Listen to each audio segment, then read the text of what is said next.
Chapter 9 crop production and it's management, ये इसका video का थर्ड पार्ट है इस लेसन का। इससे पहले हमने 2 पार्ट कर लिए थे और सेकंड पार्ट में हम ये कर रहे थे इसके स्टेप, एग्रीकल्चर प्रैक्टिसेस के स्टेप कर रहे थे। तो हमने 3 स्टेप इसके कर लिए थे: preparation of soil, sowing of seeds, addition of manure and fertilisers. और आज हम करेंगे इस वीडियो में इरिगेशन, क्रॉप प्रोटेक्शन, हार्वेस्टिंग और स्टोरेज, यानी कि हम इस लेसन को आज कंप्लीट कर देंगे। तो यहाँ से शुरू करते हैं हम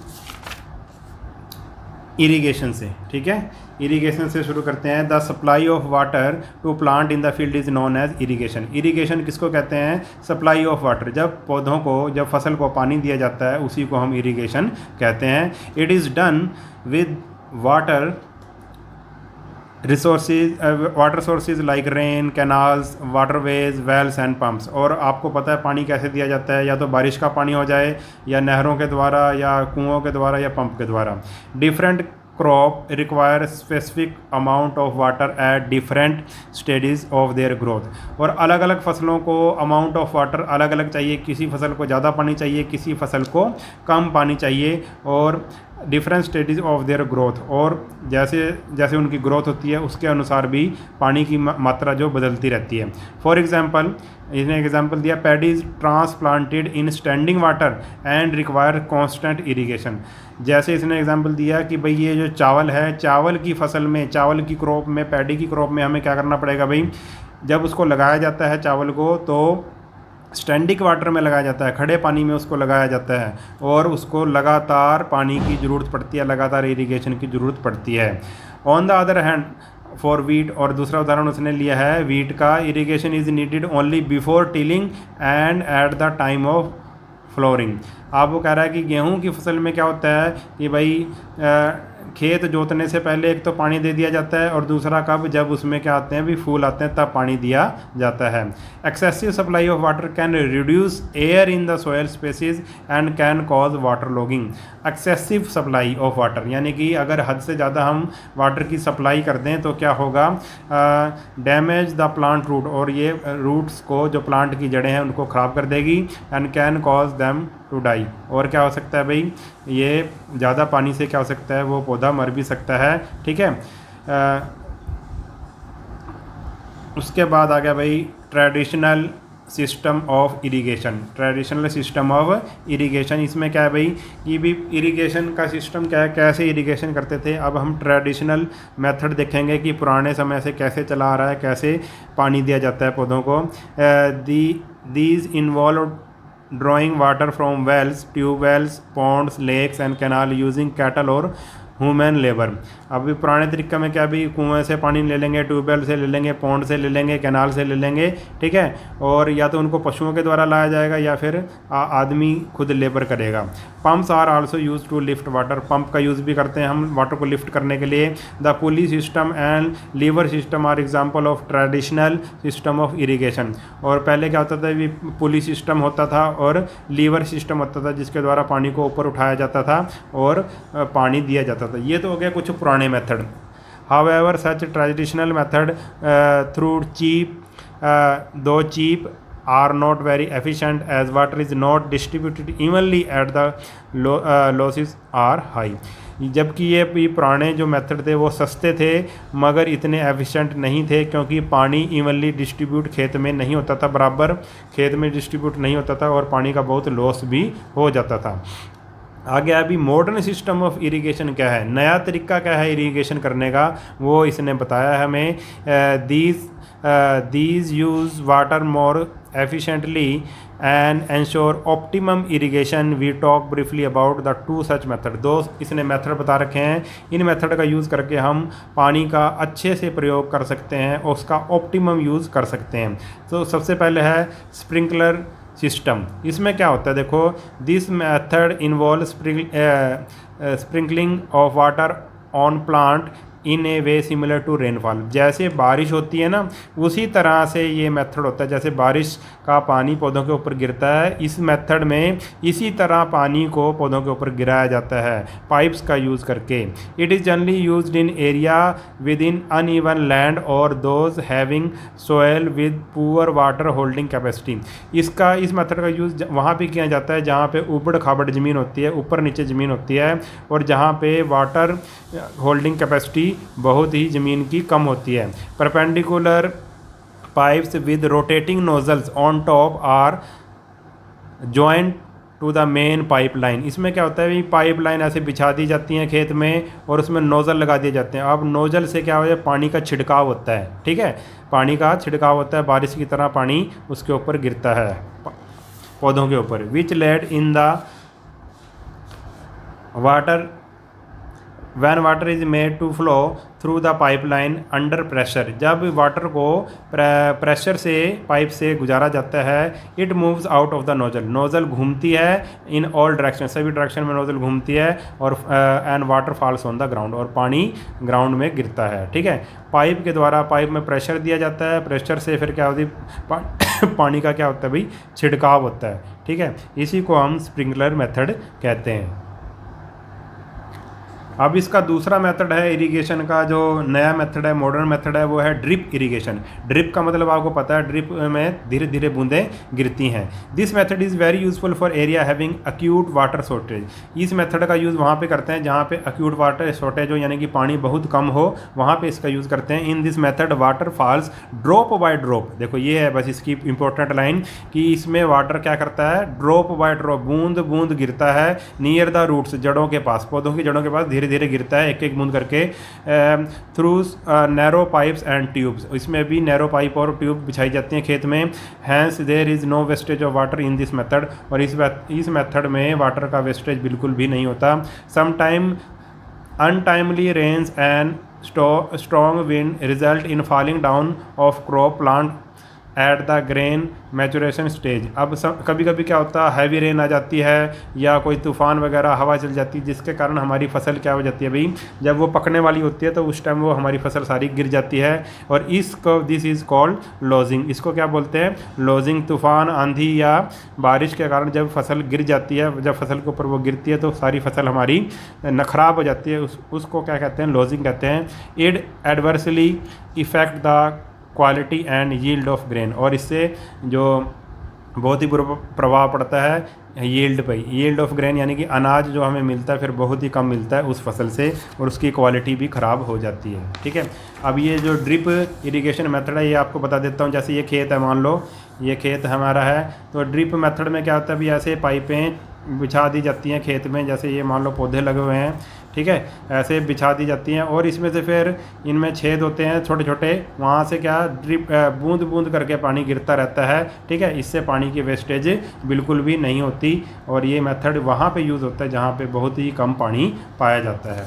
उसके बाद आ गया भाई हमारा अगला टॉपिक है भाई इसका क्रॉप प्रोटेक्शन। आप देखो इरिगेशन के बारे में हमने पढ़ लिया, अब हम पढ़ेंगे भाई क्रॉप की प्रोटेक्शन कैसे करनी है, क्रॉप को बचाना कैसे है, फसल को बचाना कैसे हमने। तो फसल को बचाना, एक तो कीड़े मकोड़ों से बचाना पड़ेगा, खरपतवार यानी कि वीड्स से बचाना पड़ेगा, ठीक है, ऐसी चीज़ों से हमें बचाना पड़ेगा। तो सबसे पहला है प्रोटेक्शन फ्रॉम वीड्स। वीड्स वही मैंने आपको बताया था, ऐसे अनवांटेड पौधे हैं जो अपने आप लग जाते हैं फसल के साथ, ठीक है, उनको हटाना बहुत ज़रूरी होता है। तो protection from weeds, the unwanted plants that grow along with the crops are called weeds. तो वीड्स की डेफिनेशन क्या है भाई, ऐसे अनवांटेड प्लांट जो हमें नहीं चाहिए, that grow along with crop, जो क्रॉप के साथ लग जाते हैं, are called weeds. The removal of weeds is called weeding. और वीडिंग किसको कहते हैं, इनका रिमूवल, वीड्स को हटा देना ही वीडिंग कहलाता है। It is necessary as weeds use up nutrients which are meant for the crop. और यह बहुत ज़रूरी है क्योंकि जो वीड्स होते हैं वो क्या करते हैं भाई, जो क्रॉप को न्यूट्रेंट चाहिए वो न्यूट्रेंट वीड्स ले लेते हैं, तो फसल अच्छी नहीं होती। They also compete for water and light and thus affect the production of crop. और वो किसके साथ compete करते हैं भाई, वाटर और लाइट के लिए फसल के साथ कंपटीशन करते हैं, ठीक है, और इससे फसल पर बुरा प्रभाव पड़ता है। जैसे अगर हमने खेत में खाद डाली, फर्टिलाइज़र वगैरह डाला, तो उस फर्टिलाइज़र का यूज़ कौन कर लेंगे, वीड्स भी कर लेंगे, जिससे कि हमारी फसल इतनी अच्छी नहीं होगी। Weeding can be done by following method. अब वीडिंग को करने का क्या क्या मेथड है, इसके बारे में हम पढ़ेंगे कि वीडिंग हम कैसे कर सकते हैं, वीड्स को हम कैसे रिमूव कर सकते हैं। तो सबसे पहले मैनुअल मेथड, यानी कि जो आदमी अपने आप करेगा, मेथड हाथों से करेगा, उसको मैनुअल मेथड कह दिया।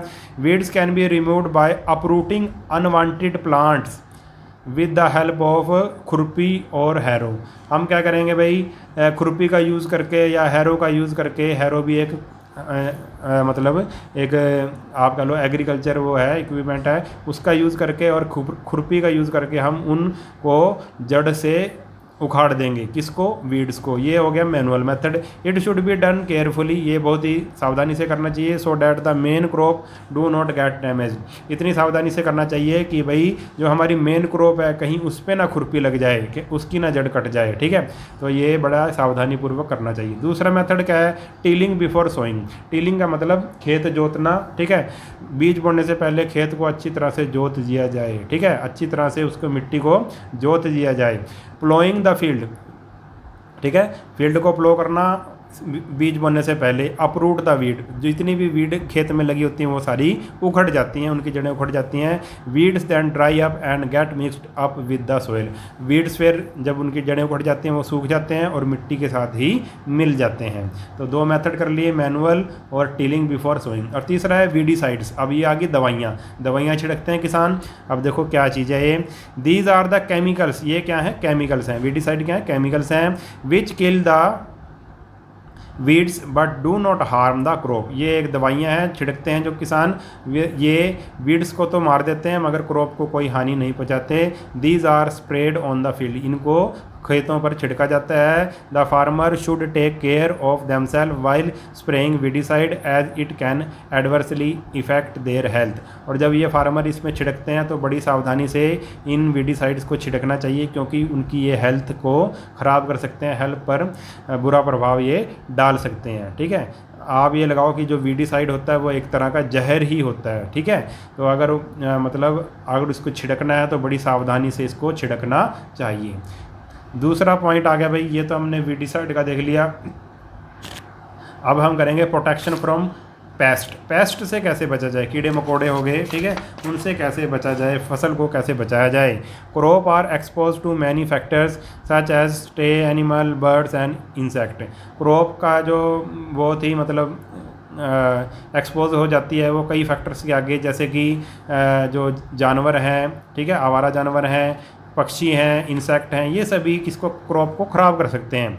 Animal and bird can be scared away by beating of drums and fixing scarecrows.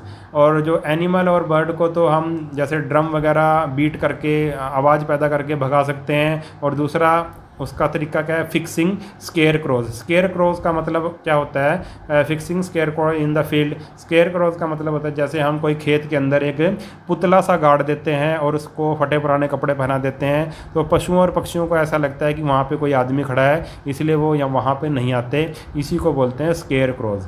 However, these are some organisms that specially attack and damage the crop। और इसके अलावा भी कुछ ऐसे ऑर्गेनिज्म होते हैं जो फसलों पर क्या करते हैं, अटैक करते हैं। These organism are known as pest. और इन ऑर्गेनिज्म को क्या कहते हैं, पेस्ट कहते हैं। दे में इंक्लूड रैट, इनमें रैट आ जाता है, लोकस्ट आ जाता है, weevils and larva stages of some insect and termites. और कुछ लार्वा वगैरह आते हैं इंसेक्ट के और टर्माइट के, यानी कि दीमक के। Chemical are spread on the crop to kill such pest. और कुछ मतलब उनको ख़त्म करने के लिए, उन पेस्ट्स को ख़त्म करने के लिए उन पर केमिकल छिड़के जाते हैं। These chemical are known as pesticide. और इन्हीं केमिकल्स को क्या बोलते हैं, पेस्टिसाइड्स बोलते हैं। देखो, जो वीड को ख़त्म करने के लिए केमिकल छिड़के जाते हैं उनको वीडिसाइड बोलते हैं, और जो पेस्ट को ख़त्म करने के लिए जो केमिकल छिड़के जाते हैं उनको पेस्टिसाइड्स बोलते हैं। स्प्रेइंग इज़ डन मैनुअली और बाय ए स्मॉल एयरक्राफ्ट। और जो स्प्रे जब किया जाता है तो या तो आदमी करता है उसको खुद, या फिर एक स्मॉल एयरक्राफ्ट के द्वारा भी किया जा सकता है। These chemical stick to fruits and vegetable, और ये जो केमिकल हम छिड़कते हैं ये फ्रूट और वेजिटेबल पर चिपक जाते हैं। And are also observe by plant, और प्लांट उसको ऑब्जर्व कर लेता है, इन मतलब उसको एक तरह से अपने अंदर ले लेता है plant. They can therefore become a part of the food, और ये जो ये हम पेस्टिसाइड छिड़कते हैं ये एक फूड का पार्ट बन जाता है, यानी कि ये पेस्टिसाइड फल में भी चला जाता है। ठीक है, अब ये फल में चला गया तो क्या करेगा, ये हमारे लिए नुकसानदायक होगा। ठीक है, it is for the reason that the use of pesticide must be kept to the bare minimum, इसीलिए कहा जाता है कि इसीलिए कारण कहा जाता है कि पेस्टिसाइड्स का यूज़ कम से कम करना चाहिए, क्योंकि फिर ये हमारे लिए क्या हो जाता है, हानिकारक सिद्ध हो जाता है। अब उसके बाद आएगा हमारे पास हार्वेस्टिंग है अगला। हार्वेस्टिंग आ गया, अगला स्टेप क्या है, हार्वेस्टिंग में क्या होता है, हार्वेस्टिंग में फसलों को काटा जाता है। अब हार्वेस्टिंग क्या होता है, cutting and gathering of crops after maturation is known as harvesting. जब फसल पककर तैयार हो जाती है तो उसको काटना और इकट्ठा करना ही हार्वेस्टिंग होता है। Fruit and vegetable are plucked with hand, fruit और वेजिटेबल को तो हाथ से तोड़ा जाता है। Harvesting of crops like wheat and rice is done with the help of sickles, और इसकी कटाई कैसे की जाती है, फसलों की कटाई जैसे कि वीट है, राइस है, उसकी कटाई सिक्कल से की जाती है, दरातरी से की जाती है, जैसे ये दराती है इसके साथ की जाती है, इसको बोलते हैं sickle. After harvesting grains are separated from the cut crop, तो जो भी काटी हुई फसल है हार्वेस्टिंग के बाद जो ग्रेन्स है यानी कि अनाज उससे अलग कर लिया जाता है। This process is called threshing, और इस प्रोसेस को थ्रेसिंग बोलते हैं। This can be done manually और बाय ए मशीन कॉल्ड थ्रेशर, या तो ये आदमियों के द्वारा किया जाता है या फिर थ्रेशर से किया जाता है, एक थ्रेशर मशीन होती है।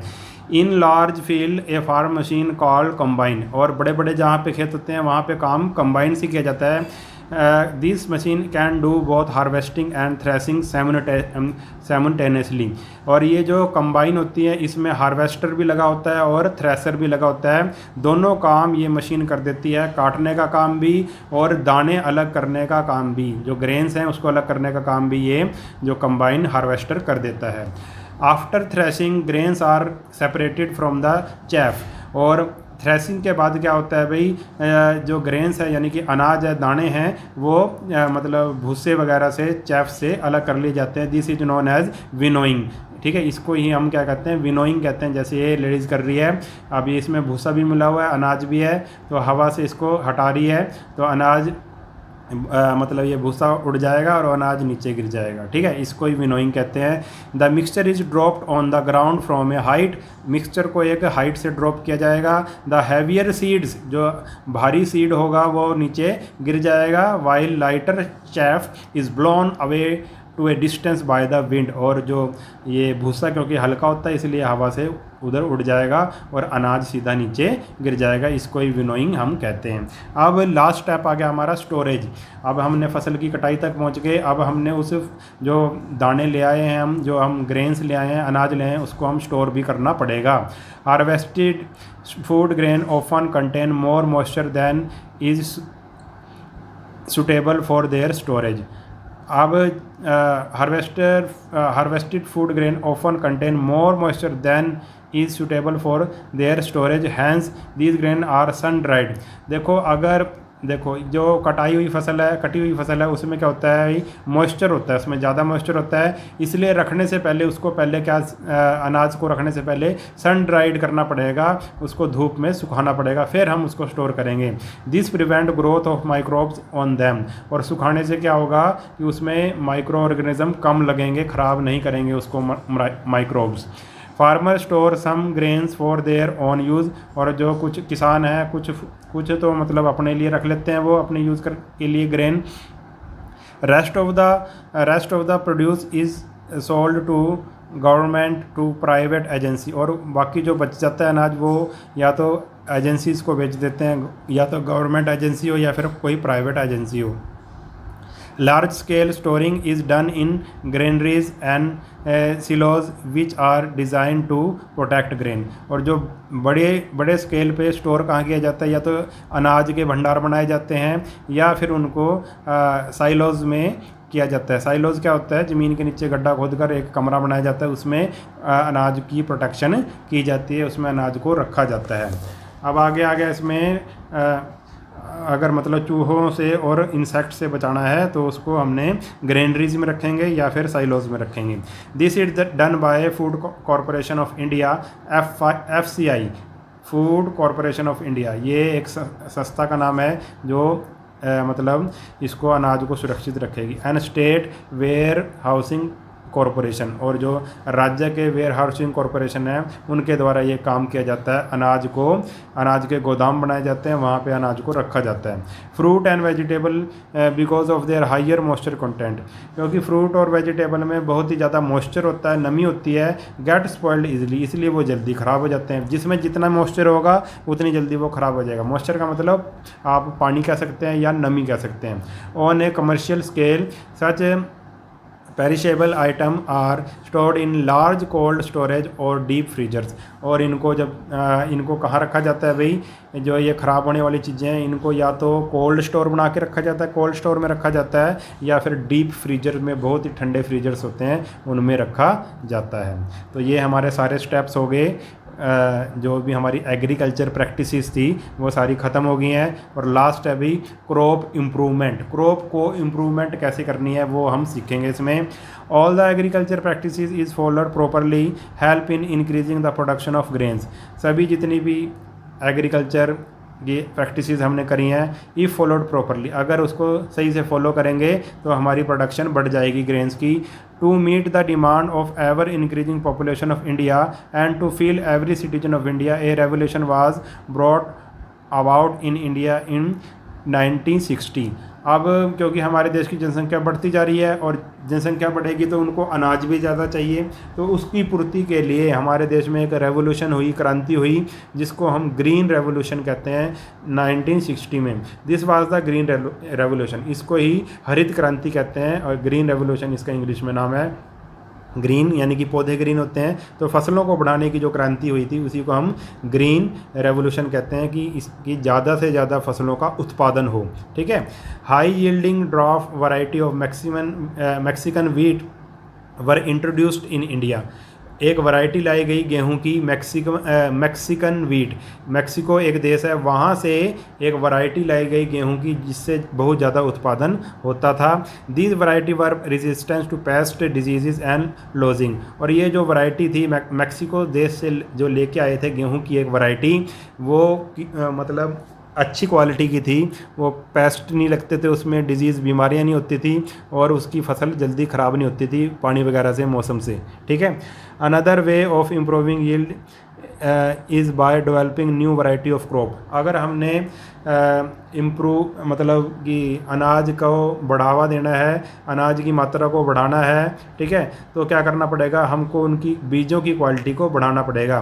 This can be done by cross breeding by two different variety. और ये कैसे करेंगे, हम क्रॉस ब्रीडिंग करेंगे, दो वैरायटी को मिला के एक नई वैरायटी बना देंगे जिसको हम क्रॉस ब्रीडिंग कहते हैं। This phenomena is known as hybridization. इस फिनोमिना को हाइब्रिडाइजेशन कहते हैं। देखो, दो बीज ले लेते हैं अलग अलग क्वालिटी के, तो उन दोनों बीजों को मिलाकर एक नया बीज बना दिया जाता है जो अच्छी क्वालिटी का होता है, इसी को ही हम हाइब्रिडाइजेशन कहते हैं।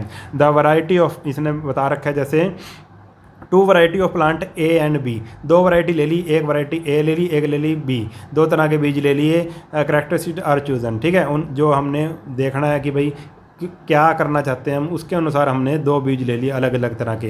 Anthers from plant A R removed, जो प्लांट ए का जो एंथर्स होता है उसको हम रिमूव कर देंगे, मतलब इसका, ठीक है। This process is called emasculation, इस प्रोसेस को इमैस्कुलेशन बोलेंगे। Anther from plant B are taken and its pollen are dusted on stigma of A. अब इसका एंथर्स लेंगे और इसको क्या कर देंगे, एंड इट्स पोलन आर, और इसके जो पोलन है उसको ए के स्टिग्मा पर छिड़क दिया जाएगा, जिससे फिर क्या होगा, और इसको पेपर से क्या ढक दिया जाएगा। By such cross breeding of two desired variety. अब इन दोनों की क्या करा दी हमने, क्रॉस ब्रीडिंग करा दी। ठीक है, जब आप बड़ी क्लासेस में पढ़ोगे तब आपको ये प्रोसेस अच्छे से समझ आ जाएगा कि एंथर्स क्या होता है, इमैस्कुलेशन क्या होता है। ठीक है, एक बीज से जब दो बीजों को मिलाकर नया बीज बनाया जाता है, ठीक है, उसको हम हाइब्रिडाइजेशन कहते हैं। जब आप बड़ी क्लासेस में होंगे तो आपको ये सारी जानकारी अच्छे से मिल जाएगी। By such cross breeding of two desired variety seeds of a hybrid variety can be obtain. अब दो बीजों को मिला के हमने एक नई वैरायटी बना दी बीज की, उसको हम बोलेंगे hybrid variety. This work is done at agriculture university and research institutes. और ये काम हम नहीं कर सकते, ये तो कहाँ होता है, बड़ी बड़ी एग्रीकल्चर यूनिवर्सिटी में होता है और रिसर्च इंस्टीट्यूट्स में होता है। इस काम को वैज्ञानिक करते हैं, कोई आम आदमी नहीं कर सकता, साइंटिस्ट करते हैं। नया बीज जब बनाते हैं, दो बीजों को मिलाकर नया बीज बनाया जाता है, वो साइंटिस्ट ही कर सकते हैं। This hybrid seeds are then distributed among farmer. और जो नया हाइब्रिड बीज बना है दो बीजों को मिला के, वो बीज बहुत ही अच्छा होता है और उसको फार्मर में फिर बांट दिया जाता है फसल उगाने के लिए। तो ये लेसन हमारा हो गया कंप्लीट। अगर आपको वीडियो अच्छा लगा है तो चैनल को सब्सक्राइब कर लेना और वीडियो को अपने सभी दोस्तों के साथ शेयर ज़रूर कर देना। मिलते हैं अगले वीडियो में, तब तक के लिए नमस्कार।